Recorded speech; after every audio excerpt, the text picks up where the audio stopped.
V redu, ob svetovnem dnevu IKT začenjamo s prvim študentskim predavanjem Blaža Brtalaniča, kako spraviti 120 psov v mobilni telefon. Blaž, izvoli. Hvala. Torej, kot je Aljaž že povedal, jaz sem Blaž Brtalanič in sem študent prvega letnika druge stopnje na fakulteti za elektrotehniko na smeri IKT. Tako da zdaj verjetno ta naslov vam ne pove veliko, o čem bom jaz govoril. Skratka, ne bomo dobesedno spravljali psov v mobilni telefon, ker dvomim, da jih lahko narežemo dovolj natanko, čeprav matematiko pa fiziko bi verjetno to ratali, ne, mi kot inženirji pa moramo se lotiti nekega tazga malo bolj konkretnega pristopa pri reševanju naših problemov. Torej, govora pri meni bo o umetni inteligenci. Zdaj, umetna inteligenca je bila dolgo časa zasedena samo za take res močne računalnike, za grafične kartice in tako naprej. Zdaj pa se ta trend obrača vedno bolj tudi v smer manjših naprav, manj zmogljivih naprav, kot je recimo mobilni telefon. In zdaj vemo, da mobilni telefon vsako leto pridejo močnejši ven, bolj zmogljivi, ampak to še vedno ni primerljivo z modernimi računskimi bom rekel, orodji, kot je pač procesor v računalniku ali pa seveda grafična kartica. Torej, kako sem se jaz dejansko lotil tega problema? Najprej dobra osnova vsakega dobrega deep learning modela je dobra baza. Jaz sem vzel bazo od Stanforda, kjer so nabrali približno 20.000 slik 120 različnih pasem psov, od tu tudi naslov.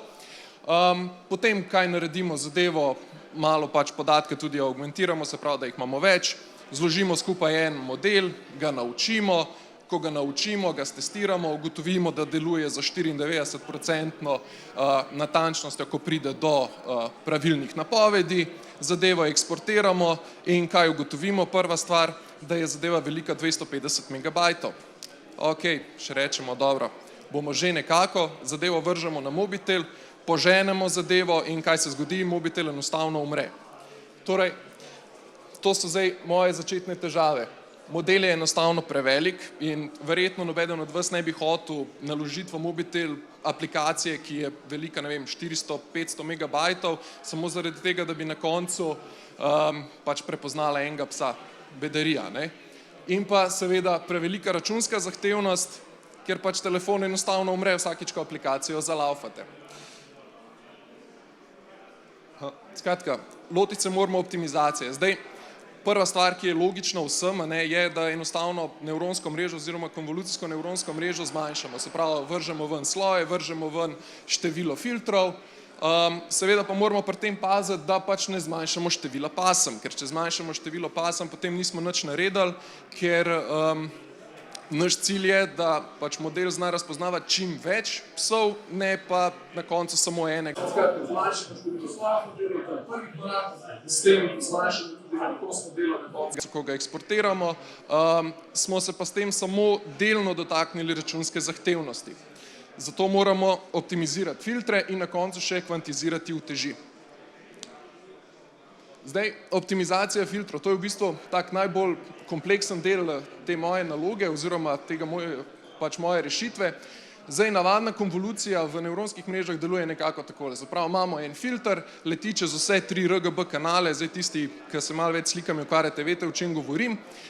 Na koncu, skratka, če vzamemo 5x5 filter, naredimo potem konvolucijo na vseh 3 kanalih in na vsakem koraku moramo 75krat zmnožiti številke med sabo, potem jih seštejemo in na koncu pač dobimo eno cifro, se pravi iz 3 kanalov pridemo na en kanal na koncu. Zdaj, samo tako malo, da boste imeli predstavo, zakaj je to težava. Če uporabimo recimo sliko 12x12 pikslov, kar ni nič, in jo obdelamo z 256 filtri velikosti 5x5x3, potem na koncu pridemo samo v enem sloju konvolucijske mreže do približno 1.230.000 množenj, kar je pač ogromna številka in zdaj to je samo v enem sloju. Zdaj predstavljate si, da jih imate 10, 20, se pa to že kar precej nabere, ne? No, kako rešimo to težavo? To je v bistvu tak zelo zanimiv princip, ki vam ga bom probal razložiti, sicer je precej bolj kompleksen, kakor vam je zdaj tukaj povedal, ampak zadeva gre v bistvu nekako tako, da mi naredimo nekakšno separacijo konvolucijskih filtrov in v bistvu konvolucijo kot samo razdelimo na dva dela. V prvem delu vzamemo samo en filter velikosti 5x5 brez globine in naredimo na vsakem kanalu posebej konvolucijo. In zdaj, če se spomnite napram prejšnjem primeru, v prejšnjem primeru smo na koncu dobili eno cifro ven za vsak piksel, tukaj obdržimo 3 vrednosti za en piksel, zato da potem preidemo na naslednji korak, ki pa je, da naredimo tako imenovano globoko konvolucijo, vzamemo filter velikosti 1x1 in globine 3 in potem na tak način po vsakem pikslu letimo skozi in pridemo na koncu do enake fotografije oziroma podobne, se pravi samo z enodimenzijske, tako kot v prejšnjem primeru. Zdaj, verjetno si boste rekli, ok, saj v unem prvem delu, v prvem delu še vedno obdržimo 75, recimo pri filtru 5x5x3 še vedno obdržimo 75 množen na korak. Ja, to je res, ampak v drugem koraku se pa zgodi nekaj zelo zanimivega in to je, da se pač samo imamo na vsakem koraku samo eno množenje in posledično, kaj se zgodi, je to, da pri uporabi tega postopka za vse iste velikost filtra, se pravi 256, za velikost, za število filtrov 256, za velikost filtra 5x5, pridemo na koncu na približno 54.000 množen na en sloj. Zdaj pa, to je pač ogromna razlika, glede na to, da najprej smo imeli 1.230.000 na sloj, zdaj pa 54.000. Zdaj, tukaj imamo tudi eno slabost in to je, da ta zadeva deluje na pač tak način, da zgubimo nekaj informacije, ampak glede tega se na koncu ne sekiramo, če nam na koncu končni model, ko ga naučimo, ne pade preveč v natančnosti napovedovanja oziroma pač napove še vedno dovolj veliko število psov z približno pač sprejemljivo verjetnostjo. Skratka, potem pridemo še na zadnji del, to je pa kvantizacija uteži. Zdaj marsikomu je kvantizacija že jasna, tukaj deluje na podoben način. Finta je v tem, da računalniki oziroma grafične kartice so zelo dobre za računanje z decimalnimi vrednostmi. Posledično so v deep learningu vsi filtri tudi v decimalnih vrednostih. Za procesor, ki pa je v telefonu, je pa to malo problematično.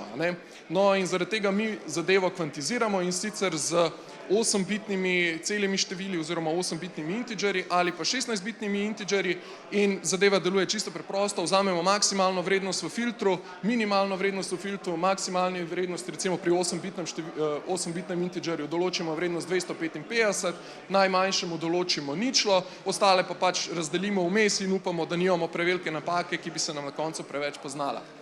Skratka, ko sem vse to naredil, kaj je bil moj končni rezultat? Moj končni rezultat je bil približno 14 megabajtov velik model, se pravi iz 250 megabajtov smo šli na 14 megabajtov, ki pa rezultat vrne v trenutku. Zdaj, tole je že slika iz aplikacije, ki jo s kolegom razvijava pri enem izmed predmetov, tako da ta del že deluje. Tako da, in to je v bistvu bila moja pot, to približno sem porabil en mesec za vso to raziskavo in za vso učenje in tako naprej, ker tudi samo učenje 120 pasem traja tam po 6 ur na en pogon cikla, tako da je to kar zalogaj.